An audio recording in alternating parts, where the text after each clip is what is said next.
de regreso, este niño de 13 años, 12, 13 años, regresa de esas vacaciones espectaculares porque fueron vividas en el campo donde vio cosas que no había visto antes. Así que pues fueron comentados a las personas importantes de la escuela, amistades. Y ahora les voy a hablar de los apodos o sobrenombres que le ponían y de la noviecita a lo adivino. Voy a decir el nombre porque cualquier nombre puede ser cualquiera persona, lo que identifica es el apellido. Pero pues, wow. Vamos a empezar por los apodos o sobrenombres. A nosotros, ya iba a marcar con este y debo marcar con este. A nosotros, de sobrenombre o de apodo, nos decían o nos dicen todavía los cornetas. ¿Por qué los cornetas? Hay que saber el por qué este tipo de cosas. Los cornetas. Porque es un apodo que nos pusieron por el abuelo, después yo lo averigüé, por el abuelo de nosotros que tocaba el cornetín en el ejército. Y cuando ya regresa, después de la guerra, regresa al barrio Cuchilla, pide traerse el cornetín, le consiguen uno y se lo trae. Sucede que acá arriba, desde allá arriba, se ve al otro lado del río donde crece el río. Y tiene que pasar por la montaña para salir a esta parte de acá. Cuando el río crecía y él lo veía desde allá arriba, para el otro lado, que bajaba la creciente, pues de ahí él tocaba el cornetín para este lado, para que las personas que estaban lavando ropa en el río, acuérdense que no había máquina de lavar ni electricidad en muchas de las casas del campo. Así que tenían que ir a lavar al río y a bañar los niños en el río y muchas veces todos bañarse en el río para luego subir a la casa. Así que durante ese espacio de terreno, habían diferentes personas que estaban bañándose o buscando agua para los diferentes faenas.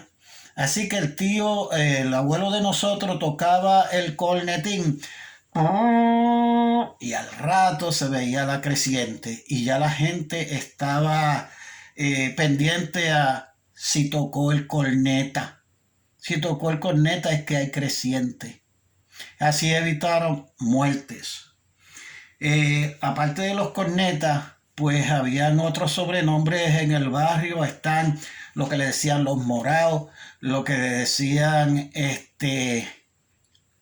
los cotorros, las palomas, familia, los chorotes, chorotes el achiote, pero diferentes nombres para no proseguir, los conejos, diferentes apodos que tenían. En la escuela, precisamente en la escuela, a mí me pusieron un sobrenombre. El maestro Mr. Rivera de matemáticas fue el que me puso de nombre Don Nepo.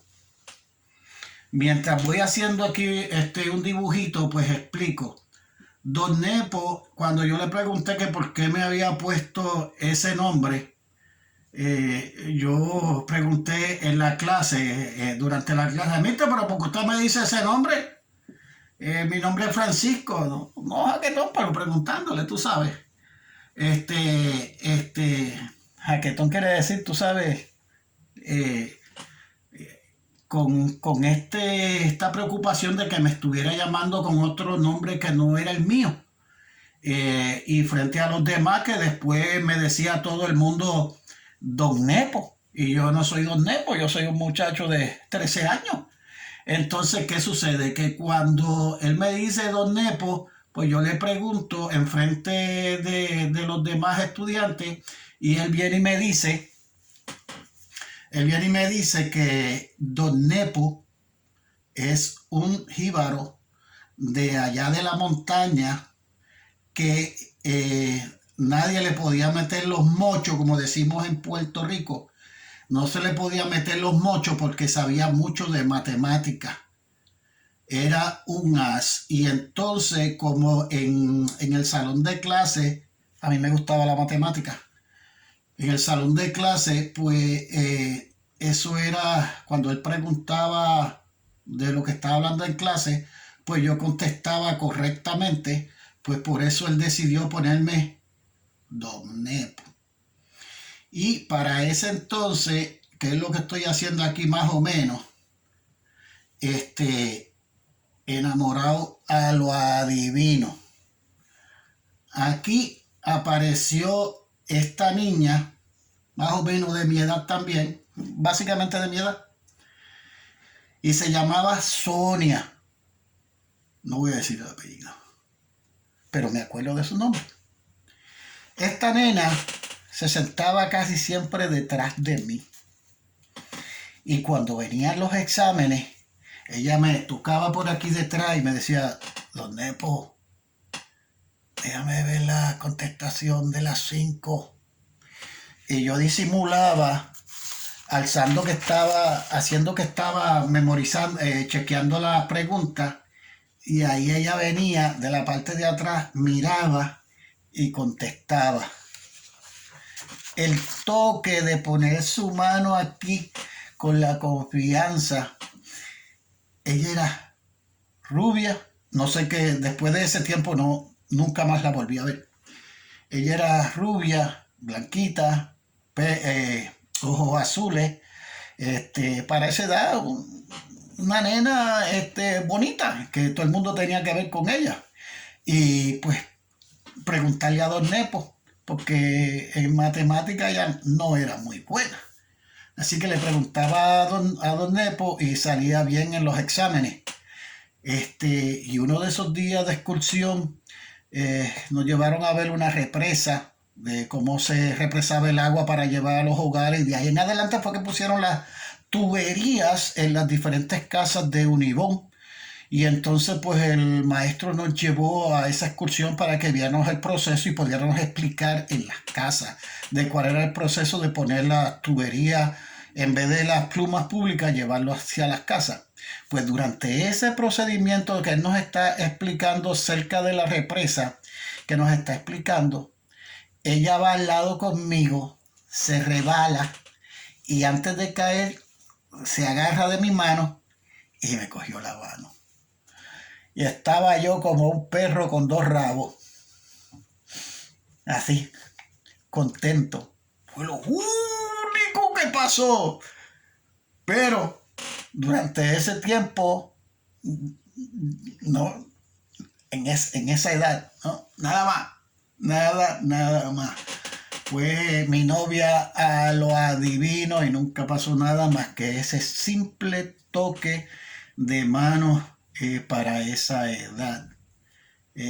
Explico a veces cosas jocosas porque sí, son vivencias que le pasan a cualquiera de diferentes formas y esa pues fue amor a lo adivino. A ella le pusieron el comisario Ricochet Rabbit. Era un muñequito de un conejito y como ella era así, pues el maestro le puso ese nombre, le dio con ponerle ese nombre, la conejita. Pero era Ricochet Rabbit. Con ella se pasaba Gladys Padilla y en vez de decirle Padilla, le pusieron de apodo la ardilla. Ya no la llamaban Gladys, la ardilla. Así después estaba Raúl el pingüino, el conejo, el caimán, y así diferentes nombres que le ponían a los muchachos en la escuela, cosas de campo para aquella época. Hoy día pues las cosas cambiaron mucho y por eso quería traerle pues este boceto que ustedes vieron que lo hice ahí rapidito. parte de ese desarrollo artístico. Así que, no, seguimos.